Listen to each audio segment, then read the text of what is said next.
नमस्कार, मेरा नाम कुसुमा ऐश्वर्य और आज की वीडियो में हम लोग इन्फ्लेशन को समझने जा रहे हैं। इन्फ्लेशन को मुद्रास्फीति या आ, आम बोलचाल के लैंग्वेज में महंगाई कह देते हैं।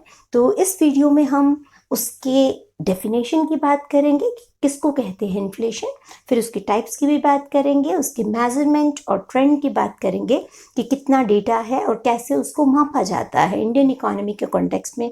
उसके डेटा की बात करेंगे और उसके कॉजेज और इफेक्ट को भी थोड़ा सा टच करेंगे कि क्या कारण है इन्फ्लेशन के और इन्फ्लेशन जो है वो उसका इफेक्ट कैसे मतलब क्या क्या प्रभाव क्या पड़ता है, किन लोगों को ज़्यादा महसूस होता है इन्फ्लेशन या किन जो लोगों पे ज़्यादा उसका प्रभाव पड़ता है। और ये भी बात करेंगे कि सरकारें इस समस्या इतनी बड़ी है कि उसकी वजह से सरकारें गिर सकती हैं, तो सरकारें इसको कंट्रोल कैसे करती हैं और एंड में उसके सजेशंस की भी बात करेंगे। तो सबसे पहले ये समझ लेते हैं कि इसकी डेफिनेशन क्या है। तो डेफिनेशन इसकी आमतौर पे दी जाती है continuous and persistent rise in general price level, कि सामान्य कीमत स्तर में। अब सामान्य कीमत स्तर क्या होता है? सामान्य कीमत स्तर है कि किसी एक या दो चीज़ों की कीमत नहीं, बल्कि रोज़मर्रा के जीवन में इस्तेमाल की जाने वाली जो चीज़ें हैं, सारी की सारी चीज़ें हैं, उनमें से काफ़ी चीज़ों की कीमतों में यदि कंटिन्यूस लगातार और महसूस किया जाने वाला, यानी इतनी तेज वृद्धि हो कि आपको महसूस हो, आपको पिंच हो, तो वो जो है उसको कहते हैं, उस तरह के इंक्रीज इन प्राइसेस को हम इन्फ्लेशन या मुद्रास्फीति कहते हैं। महंगाई को मापने का काम जो है वो सरकार करती है और ये सारा डेटा है, बहुत थोड़ा सा डेटा लिया है, उसमें से भी आपको बहुत सिलेक्टेड करना है। इतना डेटा देख के घबराए ना बिल्कुल भी। तो कोई भी टीचर आपसे ये कभी एक्सपेक्ट नहीं करता कि आप सारा का सारा डेटा रट के आएँ। एक्चुअल में आपसे एक्सपेक्ट किया जाता है कि आप ये देखें कि ट्रेंड क्या है ना, किस तरीके से चीज़ें बढ़ घट रही हैं, आप उसको डेटा को समझें, ना कि रटें। तो कुछ डेटा देना ज़रूरी भी होता है, वो मैं आपको बता देती हूँ। तो पहले तो ये समझें कि जो मेज़रमेंट है, इसको मापने का काम सरकार करती है, वो CPI और WPI मापती है। ये क्या होता है? कंज्यूमर प्राइस इंडेक्स, यानी उपभोक्ता मूल्य सूचकांक, और होलसेल प्राइस इंडेक्स, ठीक है। और इसको यदि आप डिटेल में समझना चाहें तो आपको वीडियो इंडियन इकोनॉमी की प्लेलिस्ट में मिल जाएगी। फिलहाल मैं इसका जिक्र नहीं करूंगी क्योंकि वीडियो बहुत लंबा हो जाएगा। तो यहाँ पर डेटा की बात करते हैं। तो डेटा जो है हमारे पास 1950 से लेके 2017 तक का डेटा प्लान पीरियड के रूप में लिया, ताकि थोड़ा ईजी हो जाएगा। 5 ईयर्स का ये एवरेज है और ये बता रहा है कि पहले प्लान को छोड़ दें, 1950 से लेके 51 से लेके 56 को यदि हम छोड़ दें, तो बाकी किसी भी प्लान पीरियड में आज तक हमारी जो इन्फ्लेशन रेट है वो कभी नेगेटिव नहीं रही, हमेशा ही बढ़ती हुई रही है। तो महंगाई 1956 के बाद, 56 के बाद लगातार जो है बढ़ रही है और ये अप्रॉक्सीमेटली 3.9 से लेके आप ये कह दें 9.7 तक, है ना। मिनिमम 3.9 रही है और मैक्सिमम जो है 9.7% रही है। और जो है और ऑन एन एवरेज 5-6-7% के आसपास रही। और यदि अभी लेटेस्ट का डेटा देखें तो 18-19 के अंदर 3.7% रही है, 22-23 में 6.7% रही है और अभी भी करीब 5% के आसपास है। और यदि गवर्नमेंट का जो टारगेट है उसकी बात करें तो गवर्नमेंट की हमेशा कोशिश होती है कि ये 4% के आसपास रहे, +or-2, है ना, कि 2 से 6% के बीच के अंदर हो, तो आप ये कह सकते हो कि इन्फ्लेशन कंट्रोल्ड है। मुद्रास्फीति के कारणों की चर्चा कर लेते हैं। तो मुद्रास्फीति का मेन कारण जो मुझे महसूस होता है वो तो एक ही है कि जब भी डिमांड और सप्लाई के अंदर, मांग और पूर्ति के अंदर इम्बैलेंस क्रिएट होता है, वो चाहे किसी भी वजह से हो, तो जो है उसका एक कंसिक्वेंस, एक परिणाम जो है वो ये निकलता है कि कीमतें बढ़ जाती हैं। अब ये डिमांड क्यों बढ़ी, ठीक है, या सप्लाई क्यों घटी, उसके बारे में बात कर लेते हैं। मनी सप्लाई बढ़ जाए मार्केट में किसी भी तरीके से, यदि पैसा बढ़ रहा है, चाहे वो सरकार के ज़्यादा खर्च करने की वजह से या RBI के ज़्यादा प्रिंट करने की वजह से मनी बढ़ी है, मनी सप्लाई बढ़ेगी, लोगों के हाथ में पैसा आएगा तो लोग मार्केट में खर्च करने जाएंगे, तो इसलिए डिमांड बढ़ गई, सप्लाई उतनी हो नहीं पाई। देन पॉपुलेशन यदि बढ़ जाए, लोग जो है वो ज़्यादा हो तो नेचुरल है कि हर चीज़ जितनी भी बन जाए वो कम ही पड़ जाती है, तो इसलिए उसका क्या हो जाता है, प्राइस राइज हो जाती है। वेजेस और सैलरीज बढ़ जाए, ये भी दोनों साइड ही काम करती हैं। यदि वेजेस सैलरीज बढ़ गई हैं तो भी जो है लोग जा रहे हैं मार्केट में, चीज़ें और मांग रहे हैं, थोड़ी प्राइस बढ़ जाती है। दूसरी तरफ वो सप्लाई साइड पे वो चीज़ें जो है महंगी बननी शुरू हो जाती हैं। यदि वेजेस महंगी होगी, है ना, यदि मजदूरी आप ज़्यादा दे रहे हो तो आप चीज़ों का रेट भी ज़्यादा लगाओगे, तो सप्लाई साइड भी एक कारण बन गया। प्रोडक्शन का घटना, यदि ये भी पॉसिबल है ना, किसी वक्त जो है किसी चीज़ की क्रॉप फेलियर हो गया, है ना, फसल का नुकसान हो गया, या कोई रॉ मटेरियल नहीं आ पाया, तो उसकी वजह से सप्लाई साइड पे भी ये प्रॉब्लम आ जाती है और सप्लाई डिमांड के कंपैरिजन में कम हो जाती है। एक कारण तो हो गया कि डिमांड बढ़े, एक कारण है कि सप्लाई घटे, तो दोनों से ही इम्बैलेंस क्रिएट हो जाए। इसके अलावा यदि प्राइसेस में राइज हो रहा हो, लगे मार्केट में एक र्यूमर फैल जाए, जैसे अभी र्यूमर है कि अफवाह, र्यूमर का मतलब अफवाह, यदि अभी फिलहाल अफवाह है कि सिल्वर के प्राइसेस यानी चांदी जो है वो महंगी होने वाली है, तो और लोग चांदी खरीदने लग जाएंगे और इस चक्कर में चांदी और महंगी होती जाएगी। इसी तरीके से डीवैल्यूएशन है या अनफेवरेबल टर्म्स ऑफ ट्रेड है, ये भी कुछ रीजंस हैं जो इंटरनेशनल मार्केट के अंदर जो है प्राइसेस को जो है असर करते हैं। महंगाई बढ़ने का एक बड़ा जो है नुकसान ये होता है कि आर्थिक विकास, जैसे इकोनॉमिक डेवलपमेंट कहते हैं, उसका बड़ा नुकसान होता है, क्योंकि आर्थिक विकास होना होता है सेविंग और इन्वेस्टमेंट से।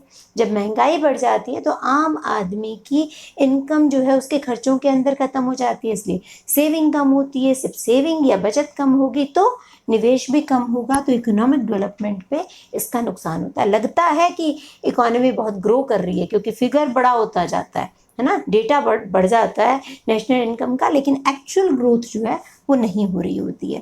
फिक्स्ड इनकम अर्नर्स को, यानी कि वो लोग जिनकी इनकम जो है फिक्स्ड है, उनकी इनकम नहीं बढ़ रही है, ठीक है, उनको डीए नहीं मिलता, डियरनेस अलाउंस, महंगाई भत्ता नहीं मिलता, उन लोगों के लिए जो है सबसे डबल मार मारता है इन्फ्लेशन या महंगाई, उनके लिए जीना दूभर हो जाता है।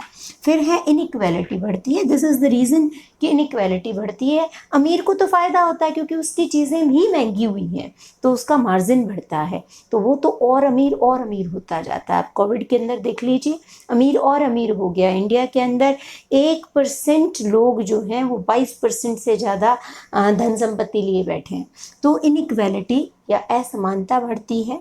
और स्पेकुलेशन और होर्डिंग यानी कि जमाखोरी और सट्टा बहुत बढ़ जाता है, क्योंकि स्पेकुलेशन के बेसिस पे लोग जो है, जुए के बेसिस पे जो है कमाना शुरू करने की कोशिश करते हैं, तो इस वजह से इससे और बहुत सारी बुराइयाँ, ये भी एक बुराई है, सामाजिक बुराई है। इसके अलावा जब लोगों का खर्च पूरा नहीं होता, महंगाई बहुत ज़्यादा बढ़ जाती है, तो करप्शन भी बढ़ता है, फिर चोरियाँ भी बढ़ती हैं, डकैती भी बढ़ती है, तो ये सब रीजंस भी बढ़ जाते हैं।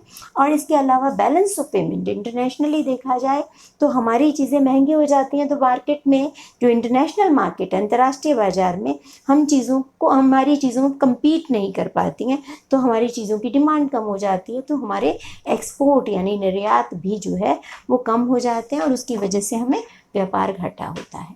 अब हम पहुंच चुके हैं कि सरकार कंट्रोल कैसे करती है, इसको नियंत्रण करना तो ज़रूरी है, ठीक है, तो कैसे कंट्रोल किया जाता है, तो तरीका वही है जिस वजह से इन्फ्लेशन होता है, मुद्रास्फीति होती है, उसी वजह को दूर करना है। डिमांड एंड सप्लाई का गैप था, तो डिमांड और सप्लाई के गैप को कैसे पूरा किया जाएगा, या तो डिमांड को घटाओ, यानी कुछ जोर तो डिमांड को घटाने पे लगाया जाएगा और कुछ जोर जो है सप्लाई को बढ़ाने पे लगाया जाएगा। तो बेसिकली ये दो ही तरीके हैं और उसके लिए फिस्कल पॉलिसी और मॉनेटरी पॉलिसी का सहारा लिया जाता है। और एक चीज़ मैं पहले ही बता दूं आपको कि मॉनेटरी पॉलिसी ज़्यादा इफ़ेक्टिव होती है इन्फ्लेशन को कंट्रोल में, क्योंकि सरकारों का काम होता है लोगों को खुश करना, और लोग जो है वो खुश नहीं हो सकते जब उनकी इनकम को घटाया जाए या उनकी डिमांड को कम करने का कोशिश किया जाए। तो ज़्यादा इफेक्टिव यहाँ पर मॉनेटरी पॉलिसी होती है। मॉनेटरी यानी मुद्रा क्या कहते हैं, मौद्रिक नीति जिसे कहते हैं। तो मौद्रिक नीति जो आरबीआई बनाता है वो क्या करता है, उसके अंदर दो ही चीज़ें करता है। नंबर वन ये कि वो सारे तरीके अपनाता है जिससे मनी सप्लाई मार्केट में कम हो, यानी कि कम से कम मनी प्रिंट करता है, या फिर दूसरा तरीका है कि वो लोगों के पास से मनी को खींच लेता है। अब उसके लिए बहुत सारे तरीके होते हैं, लेकिन वो उसके लिए मॉनेटरी पॉलिसी को पढ़ना पड़ता है, क्योंकि वो एक अलग से एक बड़ा टॉपिक है। तो बेसिकली वो लोगों से उधार ले लेगा, या बैंकों को जो है वो मतलब जो है बैंकों को इस काबिल बनाता है कि वो कम से कम पैसा लोगों की तरफ फेंके। तो इस वजह से वो मार्केट के अंदर मनी को कंट्रोल करता है ताकि लोग डिमांड ही ना करें। ठीक है, तो एक तरीका तो ये हो गया। दूसरा तरीका फिस्कल तरीका, फिस्कल यानी कि सरकारी तरीका। सरकार अपने खजाने से खजाने को इस्तेमाल करके किस तरीके से महंगाई को रोकती है। तो सबसे पहली बात, वो खर्च कम करे, खुद सरकार ही कम खर्च करे, है ना। जैसे अभी कितना खर्च किया इस समय गवर्नमेंट ने, तो उसको कम कर लेगी तो लोगों के पास पैसा कम जाएगा, लोग डिमांड कम करेंगे, डिमांड कम करेंगे तो सप्लाई और डिमांड का गैप जो है वो कम हो जाएगा। पब्लिक डिस्ट्रीब्यूशन सिस्टम, एक चीज़ हमने अभी पढ़ी थी इफेक्ट में कि गरीब व्यक्ति बहुत बुरी तरह मारा जाता है जब महंगाई होती है, तो उसके लिए जो है राशन की व्यवस्था करती है कि उनको आटा दाल या जो ज़रूरी चीज़ें हैं वो कम रेट पर मुहैया कराए ताकि त्राही त्राही ना मचे। तीसरी चीज़ है टैक्स, है ना, कि टैक्स भी लगाया जाए। अब टैक्स दो धारी तलवार है, टैक्स से इन्फ्लेशन बढ़ भी सकता है, लेकिन वो ध्यान से लगाया जाना होता है ताकि लोगों की इनकम, जो लोग बहुत मार्केट में डिमांड कर रहे हैं या जिन चीज़ों पे की डिमांड कम होनी चाहिए उन पे जो है वो टैक्स लगाया जाता है ताकि वो थोड़ी सी महंगी हो जाए और लोग उसकी डिमांड उतनी ना करें। तो ये बहुत ध्यान से इस्तेमाल करने वाली तलवार है। तो चौथी चीज़ है कि वो सप्लाई को बढ़ाए, यानी कि जो लोग सप्लाई कर रहे हैं उन लोगों को मोटिवेट करें, उन लोगों को फैसिलिटेट करें, उनको सहायता दें ताकि वो ज़्यादा से ज़्यादा प्रोड्यूस कर सकें। फिर जो देश से बाहर सामान जा रहा है उसको रोका जाता है। जिन चीज़ों की कीमतें बढ़ रही हैं, जैसे टमाटर महंगा हो गया तो टमाटर को पाकिस्तान में जाने से रोक लिया जाता है, और इसके अलावा इंपोर्ट भी शुरू कर दिया जाता है कि वे बाहर से मंगवा लो ताकि महंगाई इतनी बढ़े ना, सप्लाई बढ़ जाए। इसी तरीके से जो लोग जमाखोरी कर रहे होते हैं, स्पेकुलेशन कर रहे होते हैं, तो उनके ऊपर छापेमारी की जाती है, उन लोगों को पकड़ा जाता है, तो होर्डिंग करने से रोका जाता है। और बफर स्टॉक भी सरकार क्रिएट करती है। आप देखो FCI है, मार्कफेड है, तो ये सारे इंस्टीट्यूट्स क्या करते हैं, बहुत सारा जब प्रोडक्शन हो रही हो, सप्लाई आ रही होती है, तो उस टाइम गेहूँ है, चावल है, इन सब चीज़ों को कलेक्ट कर लेते हैं, एक जगह पे रख लेते हैं ताकि इनकेस जब ज़रूरत पड़े सरकार उसकी सप्लाई को जो है मेंटेन करती रहती है। तो इस तरीके से सरकार जो है वो कंट्रोल करती है इन्फ्लेशन को। कुछ सुझाव देते हैं सरकार को, तो बेसिकली तो वही सुझाव है सारे के सारे जो ऑलरेडी जिन पे चर्चा हो चुकी है, पर फिर भी बात करते हैं कि पॉपुलिस्ट मेजर्स जो मुझे समझ में आता है वो सबसे बड़ा रीज़न जो है वो है कि सरकार जो है लोगों को खुश करने के चक्कर में बहुत सारा फालतू खर्च करती है। तो उस फालतू खर्च पे रोक लगाई जानी चाहिए, उसकी वजह से ही डिमांड बहुत ज़्यादा बढ़ जाती है, डिमांड और सप्लाई के अंदर गैप आता है। तो पॉपुलिस्ट मेजर यानी लोगों को खुश करने वाली राजनीति या वोट पॉलिटिक्स जो है उससे बचा जाना चाहिए। ब्लैक मनी पे यानी काले धन पे रोक लगाई जानी चाहिए क्योंकि उसी की वजह से डिमांड बढ़ती है। फिर पॉपुलेशन यानी लोगों की जनसंख्या जो है उसको घटाने के जो है उपाय किए जाने चाहिए। और लेबर रिफॉर्म्स बेसिकली इसलिए क्योंकि इसका सबसे ज़्यादा नुकसान जो है वो गरीब व्यक्तियों पे पड़ता है, तो इसलिए इस तरह की पॉलिसीज़ अपनानी चाहिए जिससे कि लेबर एटलीस्ट जो लेबर क्लास है या जो गरीब लोग हैं वो एक डिसेंट स्टैंडर्ड ऑफ लिविंग को मेंटेन कर सके। कम से कम उनकी इतनी एक मजदूरी हो कि वो बढ़ी हुई जो आपकी महंगाई है उसके साथ उनकी इनकम मैच कर सके। और एसेंशियल कमोडिटी लॉ बनाए जाने चाहिए। इसका मतलब है कि जो चीज़ें बहुत ज़रूरी हैं जीवन के लिए उनका इंपोर्ट किया जाना चाहिए ज़रूरत पड़ने पर, और एक्सपोर्ट बिल्कुल बंद कर दिया जाना चाहिए, और उनके स्टॉक को जो है वो मेंटेन किया जाना चाहिए। तो ये था आज का हमारा टॉपिक। होप आपको समझ में आया तो दुआएं दें और खुश रहें, आबाद रहें, खूब पढ़ें।